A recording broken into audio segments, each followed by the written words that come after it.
Hi dear friends, welcome to chalkboard stories. അപ്പോൾ എല്ലാവർക്കും നമ്മുടെ മോക്ക് ടെസ്റ്റ് സീരീസിലേക്ക് സ്വാഗതം. ഇന്നത്തെ ടോപ്പിക്ക് നമ്മുടെ സൈക്കോളജിയിലെ വ്യക്തിത്വം എന്ന ടോപ്പിക്കാണ്. ജസ്റ്റ് 20 മാർക്കിന്, അതായത് വ്യക്തിത്വം എന്ന ടോപ്പിക്ക് ഭയങ്കര വാസ്റ്റായ ടോപ്പിക്കാണ്. അതുകൊണ്ട് 20 മാർക്കിൻ്റെ ക്വസ്റ്റ്യൻസ് എടുത്തിട്ടുള്ളൂ. ബാക്കി പാർട്ട് 1, പാർട്ട് 2, പാർട്ട് 3 ആയിട്ട് നമുക്ക് പതുക്കെയല്ല ഞാൻ വേഗം ചെയ്തു തരാം. ഓക്കെ, അപ്പോൾ നമുക്ക് ക്വസ്റ്റ്യനിലേക്ക് പോകാം.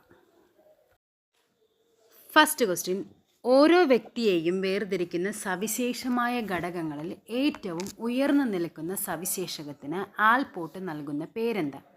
അപ്പോൾ നമ്മുടെ വ്യക്തിത്വവുമായി ബന്ധപ്പെട്ട് നമുക്ക് ഏറ്റവും ഇമ്പോർട്ടൻ്റ് ആയിട്ട് പഠിക്കേണ്ട ഒരു പേരാണ് GW ആൽപോർട്ട് എന്നത്. അപ്പോൾ നമുക്ക് ആൻസേഴ്സ് നോക്കാം എന്താന്ന്. ഏതാണ്? കേന്ദ്ര സവിശേഷതകൾ അഥവാ സെൻട്രൽ ട്രേറ്റ്സ്, മുഖ്യ സവിശേഷകങ്ങൾ, ദ്വിതീയ സവിശേഷകങ്ങൾ, ബാഹ്യ സവിശേഷകങ്ങൾ. ഏതായിരിക്കും ആൻസർ വരുന്നത്? ഓരോ വ്യക്തിയെയും വേർതിരിക്കുന്ന സവിശേഷമായ ഘടകങ്ങൾ ഏറ്റവും ഉയർന്നു നിൽക്കുന്നതാണ്. ഏതാണ് ആൻസർ വരുന്നത്? ഓപ്ഷൻ ബി, മുഖ്യ സവിശേഷകങ്ങളാണ്. Okay, next question. ആൽപോർട്ടിൻ്റെ അഭിപ്രായത്തിൽ വ്യക്തിയുടെ എല്ലാ വ്യവഹാരങ്ങളിലും നിഴലിക്കുന്ന ശക്തവും സ്ഥിരവുമായ സവിശേഷതകൾ അറിയപ്പെടുന്നത് ഏതാണ്? അതും ഓപ്ഷൻ എ, മുഖ്യ സവിശേഷതകളാണ്. മൂന്നാമത്തെ ക്വസ്റ്റ്യൻ: ശ്രീബുദ്ധനിലെ അഹിംസ താഴെ പറയുന്നവയിൽ ഏതിനുദാഹരണമാണ്? കേന്ദ്രം, മുഖ്യം, ദ്വിതീയം. ഇതിനൊന്നും ഉദാഹരണമല്ല. ഏതാണ്?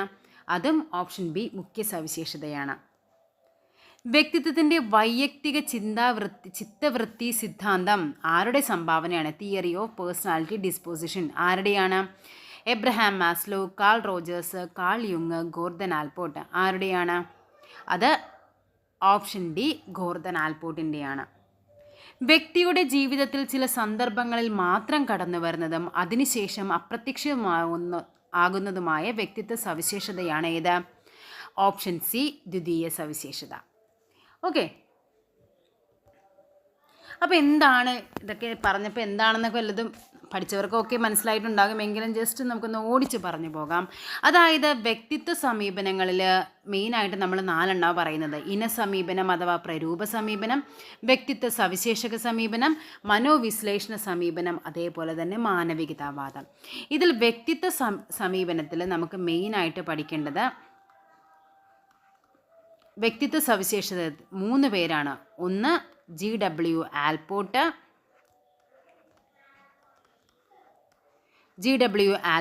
അതേപോലെ RB കാറ്റൽ, പിന്നെയുള്ളത് HG ഐസങ്ക്. ഇവർ 3 പേരെയുമാണ് നമുക്ക് വ്യക്തിത്വ സവിശേഷക സമീപനത്തിൽ നമുക്ക് മെയിനായിട്ട് പഠിക്കേണ്ട 3 പേരാണ്: GW ആൽപോർട്ട്, RB കാറ്റൽ, അതേപോലെ HG ഐസങ്ക്.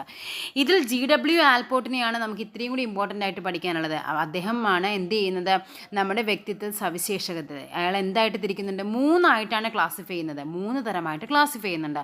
അതിൽ ഫസ്റ്റാണ് മുഖ്യ സവിശേഷത. അതായത് ഒരു വ്യക്തിയിൽ എല്ലായ്പ്പോഴും ഉണ്ടാകുന്ന, എപ്പോഴും എന്താണ് പ്രകടമാകുന്നതും അദ്ദേഹത്തിന് അതായിരിക്കും ഏറ്റവും കൂടുതൽ മേൽക്കൈയായിട്ട് നിൽക്കുന്നത്.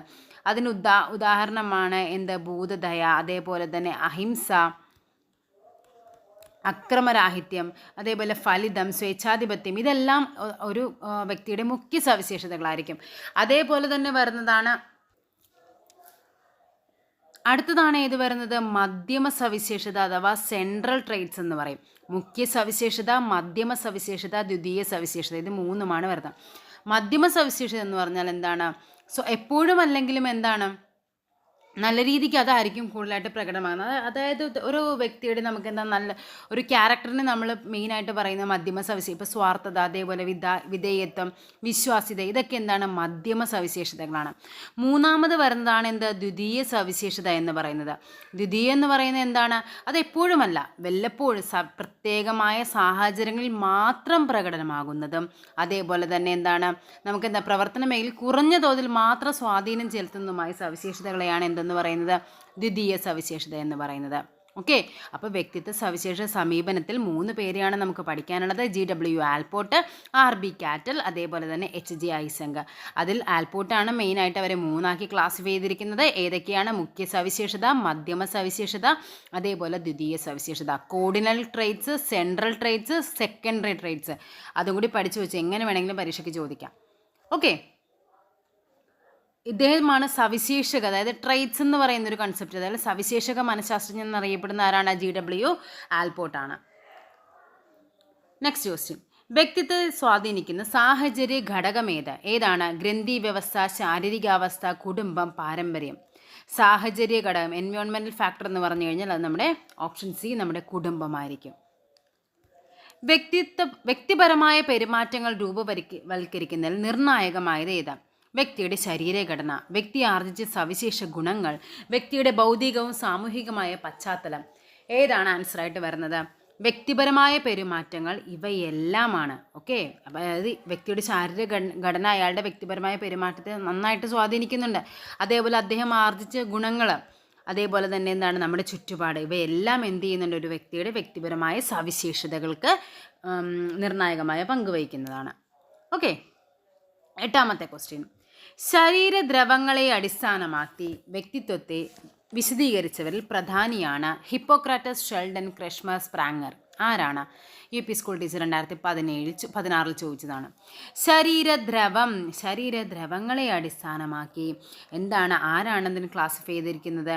അത് ഓപ്ഷൻ എ, ഹിപ്പോക്രാറ്റസ് ആണ്. വ്യക്തിത്വ പഠനത്തിലെ പ്രരൂപ സമീപനത്തിൽ പ്രധാനപ്പെട്ടവരാണ് ഹിപ്പോക്രാറ്റസ്, ഷെൽഡൻ, ഏണസ്റ്റ് ക്രെഷ്മർ. ഇവരെല്ലാം ആരാണ് പ്രരൂപ സമീപനത്തിൽ പ്രധാനപ്പെട്ടത്, അഥവാ ടൈപ്പ് അപ്രോച്ച്? ആരാണ്?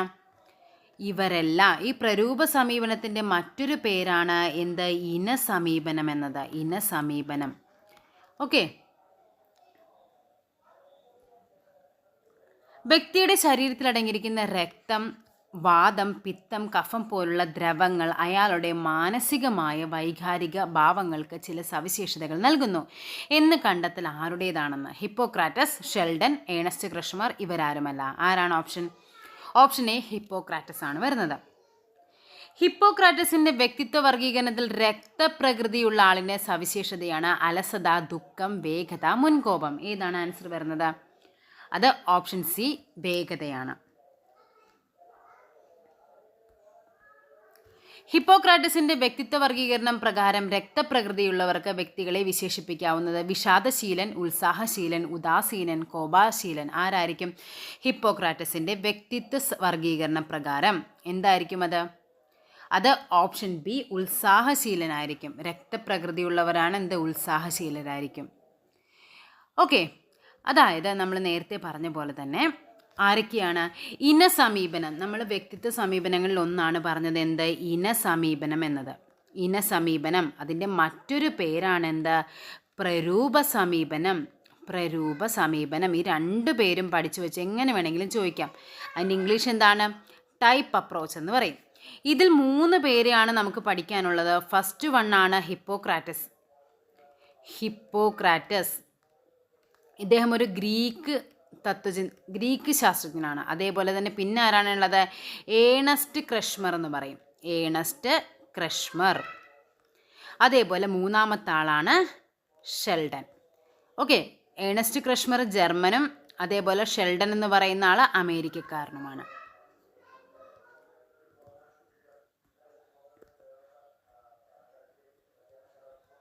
ഓക്കെ, അതായത് ഇവർ 3 പേരുമാണ് ഇനസമീപനവുമായി ബന്ധപ്പെട്ടത്. ആരൊക്കെയാണ്? ഹിപ്പോക്രാറ്റസ്, ക്രെഷ്മർ, അതേപോലെ തന്നെ ഷെൽഡൻ. ഇതിൽ ഹിപ്പോക്രാറ്റസിൻ്റെയാണ് നമ്മളിപ്പോൾ കണ്ട ക്വസ്റ്റ്യൻസ് എല്ലാം. അതായത് ഹിപ്പോക്രാറ്റസ് എങ്ങനെയാണ് 4 തരം രസങ്ങൾ ശരീരത്തിൽ ഉണ്ടെന്നുള്ള രീതിയിലാണ് അദ്ദേഹം എന്ത് ചെയ്യുന്നത്? ഒരു വ്യക്തിയെ നിർണയിച്ചിരിക്കുന്നത്. അതായത് രക്തം, മഞ്ഞപ്പിത്തരസം, ശ്ലേഷ്മം, കറുത്ത പിത്തരസം. ഈ 4 രസങ്ങളെ അടിസ്ഥാനപ്പെടുത്തിയാണ് ഹിപ്പോക്രാറ്റസ് എന്ത് ചെയ്തിരിക്കുന്നത്? വ്യക്തികളെ വർഗീകരിച്ചിരിക്കുന്നത്.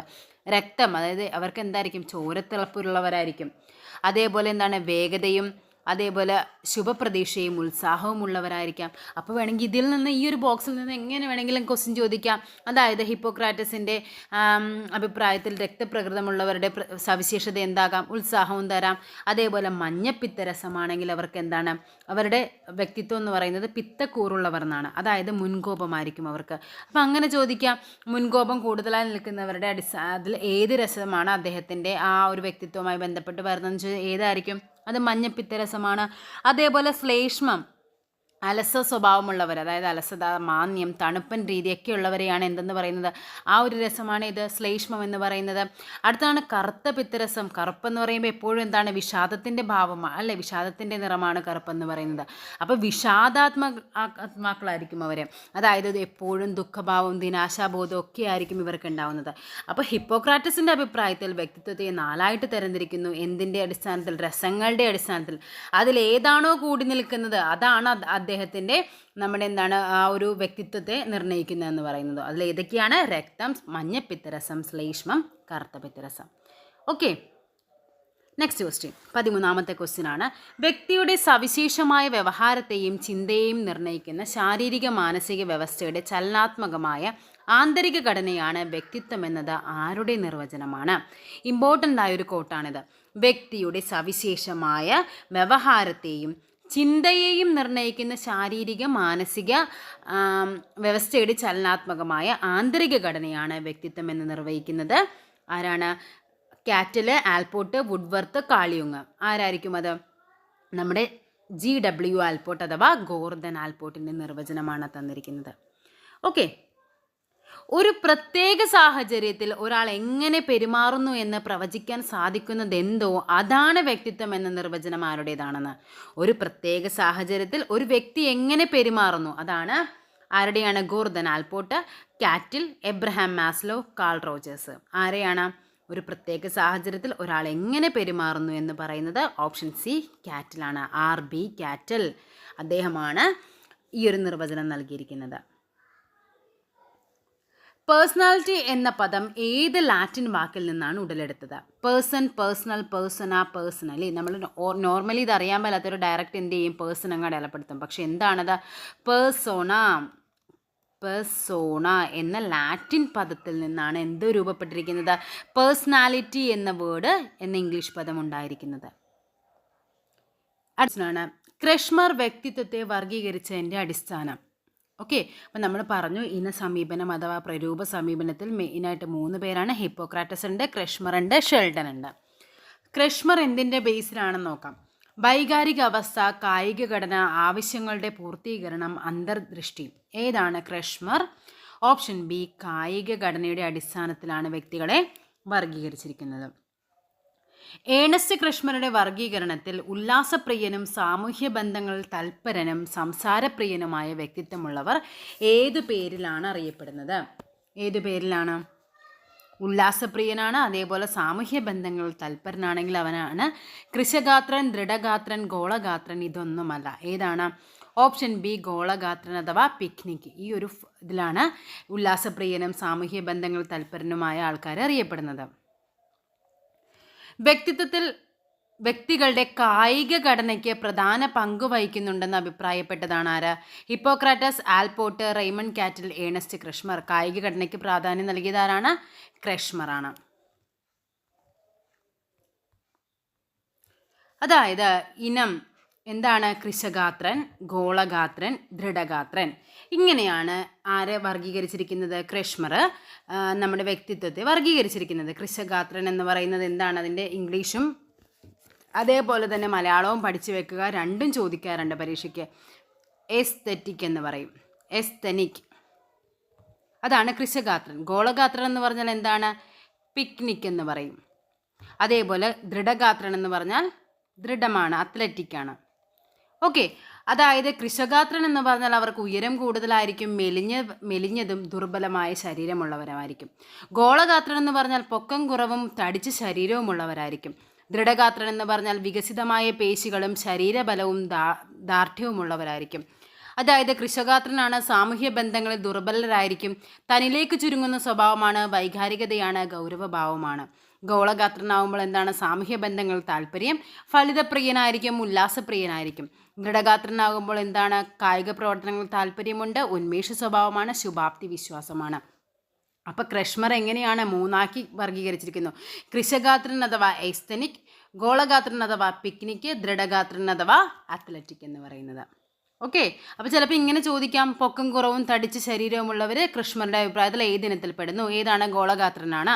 അതേപോലെ കായിക പ്രവർത്തനങ്ങളിൽ താല്പര്യമുള്ളവർ, അതേപോലെ ഉന്മേഷ സ്വഭാവവും ശുഭാപ്തി വിശ്വാസവുമുള്ളവർ ഏണസ്റ്റ് കൃഷ്ണരുടെ അഭിപ്രായത്തിൽ ഏതിനത്തിൽ പെടുന്നു? അത് ദൃഢഗാത്രൻ അഥവാ അത്ലറ്റിക് എന്ന് പറയും.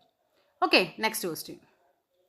വില്യം ഷെൽഡന്റെ വ്യക്തിത്വ വർഗീകരണത്തിൽ പെടാത്തതേത്? Endomorph, mesomorph, physiomorph, ectomorph. അപ്പോൾ നമ്മൾ പറഞ്ഞു അടുത്ത ആളാണ് വില്യം ഷെൽഡൻ. അപ്പോൾ Hippocrates, Kretschmer, William Sheldon. Sheldon എവിടത്തുകാരനാണ്? അമേരിക്കക്കാരനാണ്.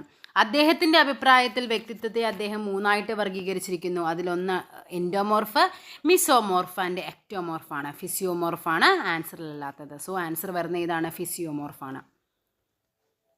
ഷെൽഡന്റെ അഭിപ്രായത്തിൽ കായികമായ കരുത്തും ദൃഢപേശിയുമുള്ളവർ അറിയപ്പെടുന്നത് ഏതാണെന്ന്? കായികമായ കരുത്തും ദൃഢപേശിയുമുള്ളവർ മീസോമോർഫ്, എക്ടോമോർഫ്, എൻഡോമോർഫ്. ഇതൊന്നുമല്ല. ഏതാണ്? ഓപ്ഷൻ എ, മീസോമോർഫാണ്. അപ്പം അതെന്താണെന്ന് നമുക്ക് നോക്കാം. അപ്പം ഇതാരുടെ വർഗീകരണമാണ്? ഷെൽഡൻ്റെ വർഗീകരണമാണ്. ഷെൽഡൻ എങ്ങനെയാണ് എൻഡോമോർഫ്, മീസോമോർഫ്, എക്ടോമോർഫ് എന്നിങ്ങനെ 3ആയിട്ട് വർഗീകരിച്ചിരിക്കുന്നു. ഉരുണ്ട് തടിച്ച് മൃദുവായ ശരീരമുള്ളവരെയാണ് എൻഡോമോർഫ് എന്ന് പറയുന്നത്. അവരുടെ സവിശേഷതകൾ എന്താണ്? സാമൂഹ്യ ബന്ധങ്ങളിൽ അവർ താല്പര്യരായിരിക്കും. അയവുള്ളതും അതേപോലെ സ്നേഹപൂർണവുമായ പെരുമാറ്റമായിരിക്കും അവർക്ക്. അടുത്തതെന്താണ്? മീസോമോർഫ്, ദൃഢമായ പേശികൾ, കായിക ബലമുള്ളവരെയാണ് മീസോമോർഫ് എന്ന് ഷെൽഡൻ വർഗീകരിച്ചിരുന്നത്. ഊർജ്ജസ്വലരായിരിക്കും, ഉന്മേഷം, ദൃഢമായ അഭിപ്രായം എന്നുള്ളവരായിരിക്കും. എക്ടോമോർഫിക് എന്താണ്? പൊക്കം കൂടുതലും നേർത്ത ശരീരമുള്ളവരാണ്, അന്തർഭുങ്കർ, ഭയന്ന ഭാവം, നിയന്ത്രിത വ്യവഹാരം. ഓക്കെ, ഇത്രയുമാണ് നമ്മുടെ ക്വസ്റ്റ്യൻസ്. 20 ക്വസ്റ്റ്യൻ ഉണ്ട് ആസ് യൂഷ്വൽ. ഇത് വ്യക്തിത്വം എന്ന ടോപ്പിക്കിൻ്റെ തുടക്കം മാത്രമാണ്. വ്യക്തിത്വം എന്ന് പറഞ്ഞാൽ അത്യാവശ്യം നല്ലൊരു കണ്ടൻറ് ഉണ്ടാക്കാൻ പറ്റുന്ന ടോപ്പിക്കുകളാണ്. അതുകൊണ്ട് നമുക്ക് പതുക്കെ കുറേശ്ശായിട്ട് ഒരു 20 ക്വസ്റ്റ്യൻ ആയിട്ട് അങ്ങ് പോകാമെന്ന് വിചാരിച്ചു. കാര്യം അല്ലെങ്കിൽ ഒറ്റയടിക്കാണെങ്കിൽ നമുക്ക് കുറേ ക്വസ്റ്റ്യൻസ് മിസ്സാകും. കാര്യം ഇവിടെ നിന്നൊക്കെ നമുക്ക് എങ്ങനെയും നമുക്ക് മാർക്ക് സ്കോർ ചെയ്യേണ്ടതാണ്. അപ്പോൾ എപ്പോഴത്തെയും പോലെ ഞാൻ പറയുന്നു, നിങ്ങളെല്ലാവരും എത്ര മാർക്ക് കിട്ടിയെന്ന് കമൻറ്റ് ചെയ്യുക.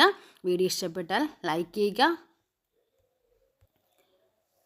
നിങ്ങളുടെ ഏത് അഭിപ്രായം, എന്ത് നിർദ്ദേശങ്ങളാണെങ്കിലും അത് കമൻറ്റായിട്ട് രേഖപ്പെടുത്തുക. എന്നോട് എന്തെങ്കിലും ഡൗട്ട് ചോദിക്കാനുണ്ടെങ്കിൽ ചോദിക്കുക. എനിക്ക് അറിയാവുന്നതാണെങ്കിൽ ഞാൻ പറഞ്ഞു തരാം. അല്ലെങ്കിൽ ഞാൻ ആരോടെങ്കിലും ചോദിച്ചിട്ടാണെങ്കിലും ഞാനുള്ള ഉത്തരം കണ്ടെത്തി തരാം. ഓക്കെ, അപ്പോൾ അടുത്ത ക്ലാസ്സിൽ കാണാം. താങ്ക്